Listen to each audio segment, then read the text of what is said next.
Olá, bora mergulhar em um dos maiores mistérios do livro de Apocalipse. Hoje, a gente vai investigar a fundo o capítulo 4 para tentar desvendar a identidade daquelas figuras enigmáticas, os 24 anciãos.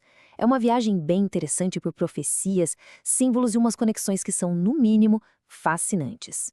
Olha, a cena já começa de um jeito espetacular. O apóstolo João olha para cima e vê uma porta. Mas não uma porta qualquer, né? Uma porta aberta no céu. Pensa nisso. É um convite direto para entrar, basicamente, no centro de comando do universo. O clima de mistério e a grandiosidade da coisa toda já ficam claros logo no primeiro versículo. É de arrepiar. Beleza, então vamos entrar nessa. Mas antes da gente ir direto para a sala do trono, tem uma pergunta que precisa ser feita. Quem é que tem autoridade para abrir uma porta no céu? Entender isso é o primeiro passo para sacar todo o resto. Pois é. No simbolismo da Bíblia, portas quase nunca são só portas. Elas falam de acesso, de autoridade, de poder. Então, descobrir quem controla a entrada do céu é a chave para decifrar a visão inteira. E a resposta, segundo essa linha de interpretação, aponta direto para Cristo. Ele é o guardião. É ele quem tem a autoridade máxima, o poder de abrir uma porta que ninguém mais consegue fechar, e de fechar uma porta que ninguém consegue abrir, ou seja, todo o acesso passa por ele. E olha só que interessante, isso não é uma ideia que surgiu do nada. A gente vê aqui uma conexão direta, uma ponte entre o Antigo e o Novo Testamento. Essa tal de chave de Davi, claro, não é uma chave de metal. É um símbolo poderosíssimo da autoridade de rei, da realeza messiânica de Cristo. Algo que foi prometido séculos antes, lá em Isaías, e que é confirmado aqui, no próprio livro de Apocalipse. É incrível. Ok, com a porta aberta por Cristo, a gente finalmente entra na sala do trono. E é exatamente aqui que o nosso mistério central aparece. Um grupo de figuras bem enigmáticas. Tenta visualizar essa cena. É de tirar o fôlego. Bem no centro de tudo está o trono de Deus. E em volta dele, numa posição de honra absurda, tem mais 24 tronos. 24! E neles, sentados, os 24 anciãos. A proximidade deles com o trono principal já é a primeira pista gigante sobre a importância deles. E as pistas não param por aí. É só olhar para eles. Estão sentados em tronos. Isso grita realeza, né? Autoridade. Estão usando vestes brancas, que na linguagem bíblica sempre aponta para a pureza, para um papel sacerdotal. E para fechar, coroas de ouro na cabeça, símbolo de vitória, de reinado. Então, peraí, eles são reis e sacerdotes ao mesmo tempo? É isso mesmo? Exato. E essa ideia de ter uma dupla função não é uma novidade do Apocalipse.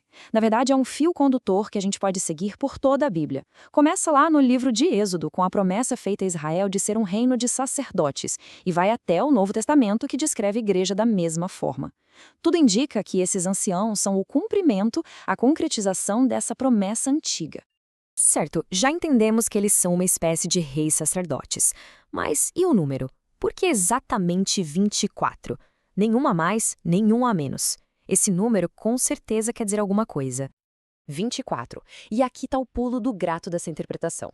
Esse número não é para ser lido ao pé da letra. Não é tipo contar um número de pessoas numa sala. Ele é um símbolo, quase um código que, quando decifrado, revela a função exata que esse grupo tem no reino de Deus. E para a gente decifrar esse código, precisamos voltar um pouco no tempo. A gente vai lá para o Antigo Testamento, num livro que talvez não seja o mais popular, mas que guarda essa chave, o primeiro livro de Crônicas. É lá que o número 24 aparece sem parar, e não é por acaso. Ele aparece como um padrão de organização. Olha que coisa impressionante! O rei Davi, quando foi organizar o reino de Israel, usou o número 24 como base para quase tudo. Eram 24 turnos de sacerdotes servindo no templo, 24 grupos de músicos, 24 divisões de oficiais militares. Percebe o padrão? O número 24 vira um símbolo da organização perfeita e completa do serviço ao redor do rei, tanto no aspecto sacerdotal quanto no aspecto real de governo. Então, vamos juntar as peças. Os anciões parecem ser reis e sacerdotes, e o número 24 simboliza a organização perfeita dessa função. A gente está quase lá. Falta só a última peça desse quebra-cabeça. E essa peça, a análise encontra em outra visão-chave do próprio Apocalipse. É aqui, em Apocalipse 12, que a peça final se encaixa. Surge essa figura, o Filho-Homem. E olha só o destino dele: ser arrebatado para Deus e para o seu trono. E não só isso, ele vai reinar sobre as nações.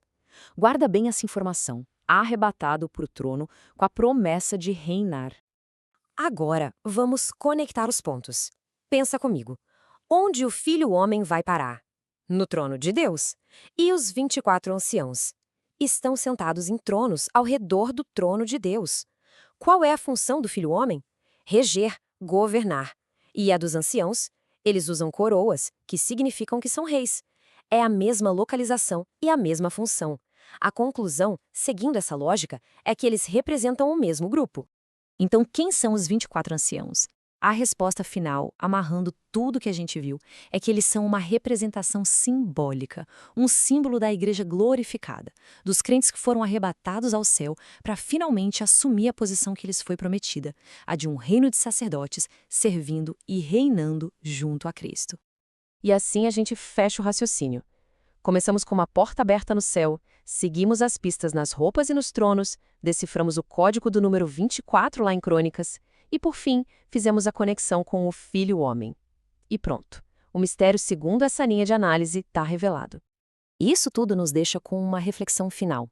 Quando a gente começa a ver a Bíblia assim como uma grande teia de conexões, onde imagens, números e temas conversam entre si de um livro para o outro, isso muda totalmente o jeito de ler uma profecia.